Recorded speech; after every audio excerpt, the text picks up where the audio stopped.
So our binomial review, keep in mind a binomial occurs when there are two possible outcomes.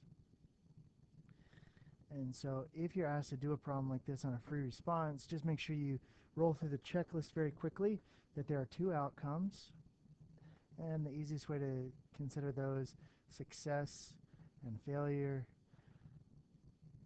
And, it could be win, lose, heads, tails, does something, doesn't do it, when, just basically you're looking for two different things. You have a set number of trials. It's kind of running together. So we have a set number of trials, and we call that N. The probability of success, we call that P. It doesn't change. And then each trial is independent. So you think about flipping a coin. Each time you flip a coin, it's obviously one flip doesn't affect the others, but maybe something like dealing cards. Obviously, probabilities are shifting as you're dealing out cards. The card that one person gets can affect the next card. So, something with cards, that's not a binomial situation unless somehow you're replacing the cards in the deck. The binomial formula, and chances are, if you have to interact with this, it's going to be more in the sense of, can you plug the right pieces into the formula? In here is the number of trials, and then K, number of successes. Again, to use this actual formula mathematically, probably not going to happen for you because we have functions in the calculator that do this for us. But knowing how to plug values into the formula is valuable.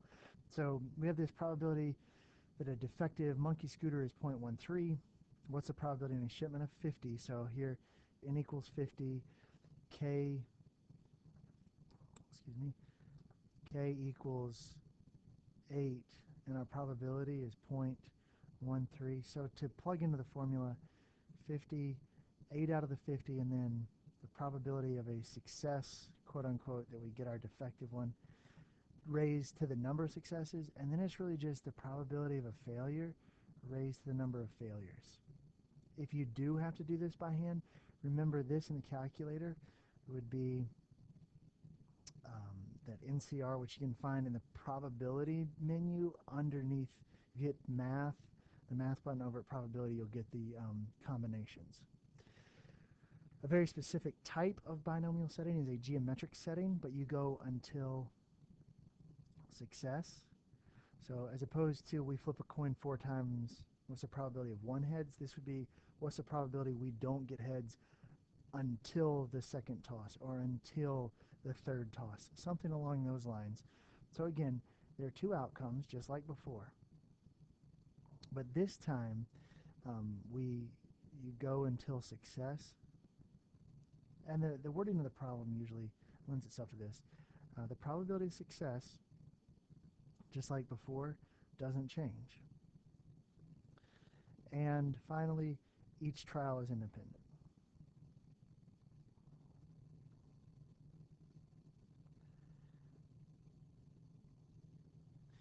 So where I was saying that the formula, this particular formula, working that out in the calculator, it's not really necessary anymore because of our function with the binomial CDF and geometric CDF and PDF.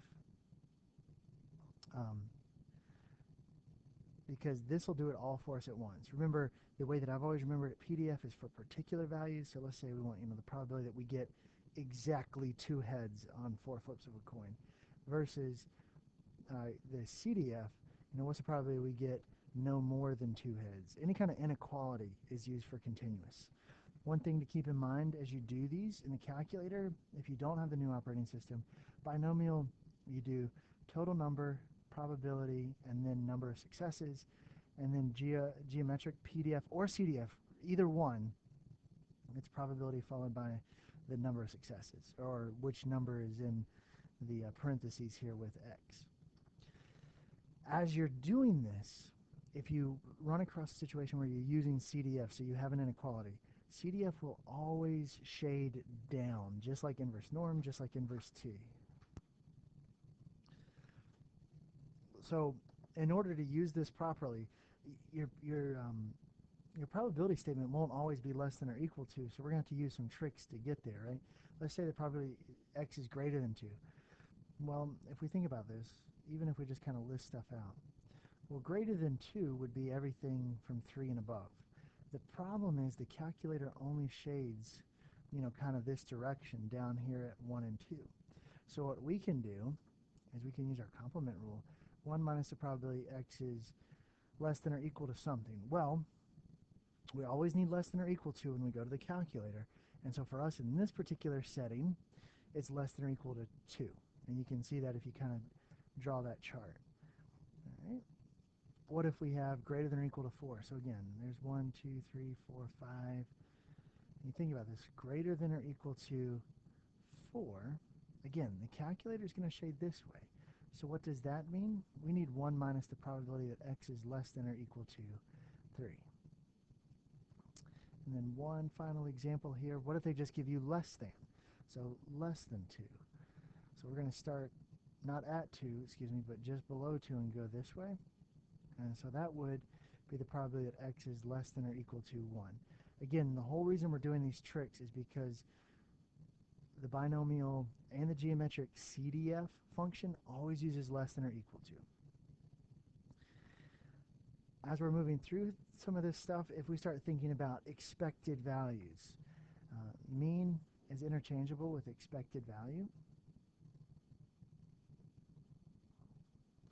So if you're trying to find the expected value of a binomial, it's simply number of trials times p, and then standard deviation in PQ, and you take the square root of that. Both of those formulas are actually given to you within the formula sheet. The ones that aren't given to you, so it doesn't happen very often, would be geometric, and those, the expected value there is 1 over p, and the standard deviation is square root of q over p squared. And then the other thing that we looked at in this unit is a normal approximation of the binomial, which actually we've been doing for a really long time. Kind of throughout the course, all of the 1 prop z-tests and 2 prop z-tests, those are binomial settings. And the reason that we get to use a normal approximation, beyond we want a random sample, it's when there's a large sample. And the assumption, the condition that we always had to check for those 1 proportion z-tests in terms of sample size was that NP and NQ are both greater than or equal to 10. And what that's going to do is now we can use a z-score using like some kind of observed value minus mu over sigma. And again, that mu right here, that's n times p. This sigma in a normal approximation of a binomial is the square root of npq. But there is no normal approximation of a geometric. So let's look at a couple of examples. We'll start, since we just talked about a normal approximation of the binomial, we'll start with number 3 back here. Suppose 60% of adults have credit card debt. We surveyed 2,500. What's the probability that more than? So what's the probability x is greater than 1520? Always a good idea. X is number of adults with credit card debt. Define any variables you end up using. That way the reader can easily follow your work. So in terms of a z-score, we know the observed value right now. Now, as of now, we don't know the expected, and we don't know the standard deviation. So that's what we're going to go through very quickly. First off, let's just run through, make sure it's binomial. There are 2 possible outcomes, debt or no debt. Each person is independent.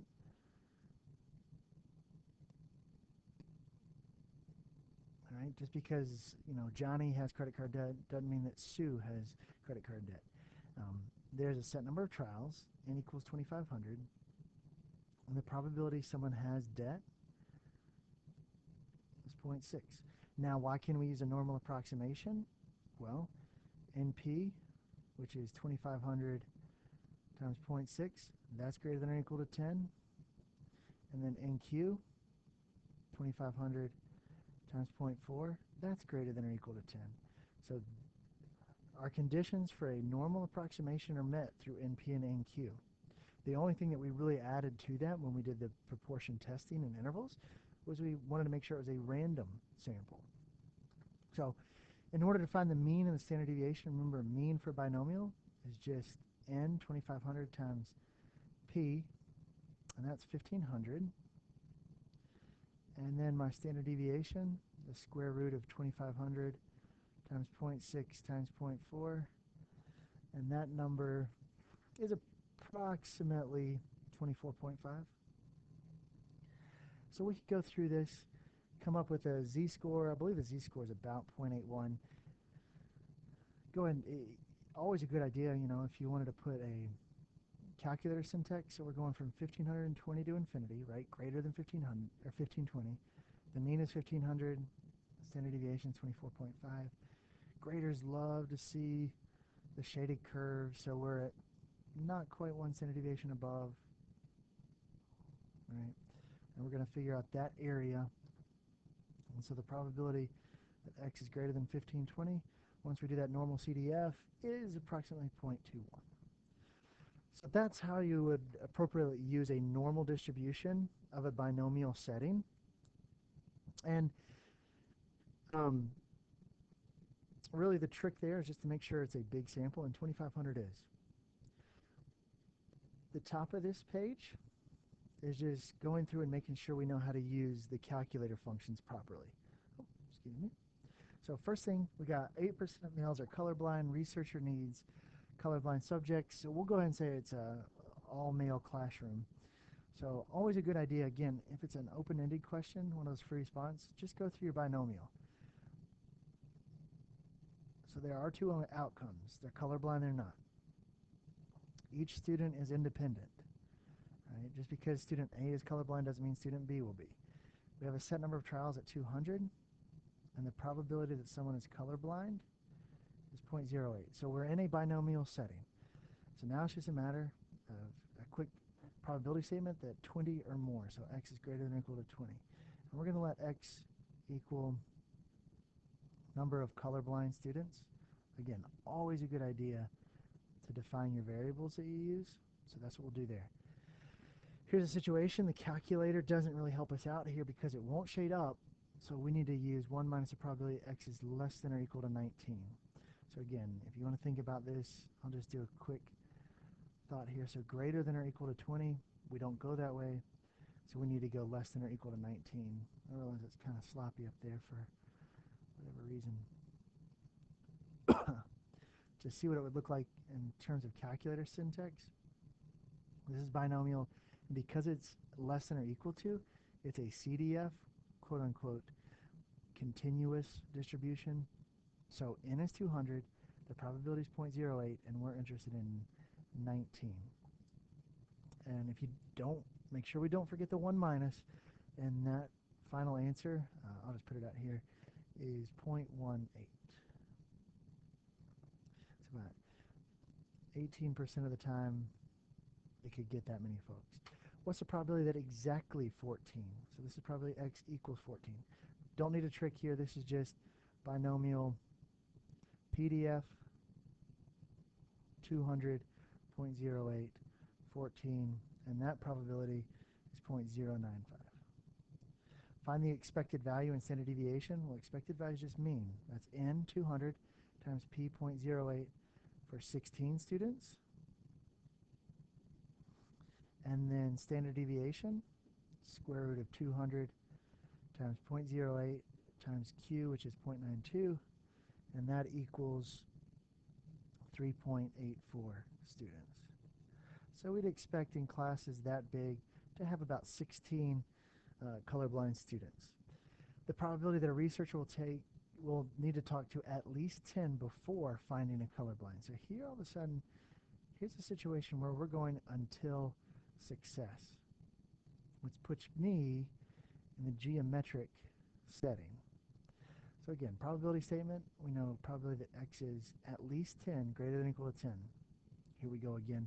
Calculator won't go above, so we need to do 1 minus the probability that x is less than or equal to 9. And for us, that's 1 minus, this time it's geometric, It is less than or equal to, so that is CDF. And here, it's probability followed by number of successes. And don't forget that 1 minus.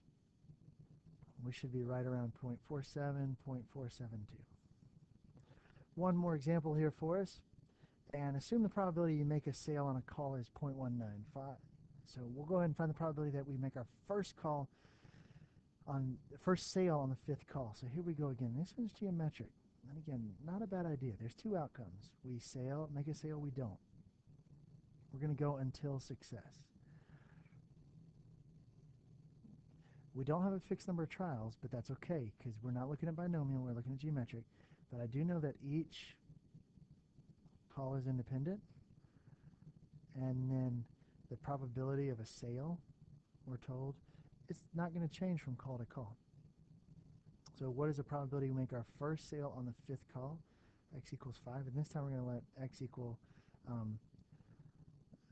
number of calls until a sale. So here we go with geometric. So this is geometric PDF for a quote-unquote particular value, and that number 0.08. You make your first sale on the first, second, or third call. So we turn that into a probability statement. That's actually less than or equal to 3. This is a nice setup because the calculator will do less than or equal to. So 0.19 times, or 0.19 comma 3. The newer operating systems, you don't have to worry about all that. It tells you exactly what you need to type in. We don't make a sale on the first 3 calls, so our first sale is going to come after the third call. So you could look at this as X is after 3. You could look at it that X is greater than or equal to 4. Either one of these, we can't use our calculator for yet. So what we need to do is go ahead and make a conversion. That's 1 minus the probability that X is, either one of those, however, will be less than or equal to 3. Well, the nice part is we just did less than or equal to 3 right there in part B. So we're just doing 1 minus 0.47, which is 0.53. And then what's the average number of calls until a sale? So again, 1 over 0.19. And common sense can kind of dictate this. 19%, very, very close to 20%, which means we're basically going to make a sale 1 out of every 5 calls. So we could go ahead and expect, right, expected value mean, same thing, to be right around 5 calls, and sure enough, 5.26 is the expected value.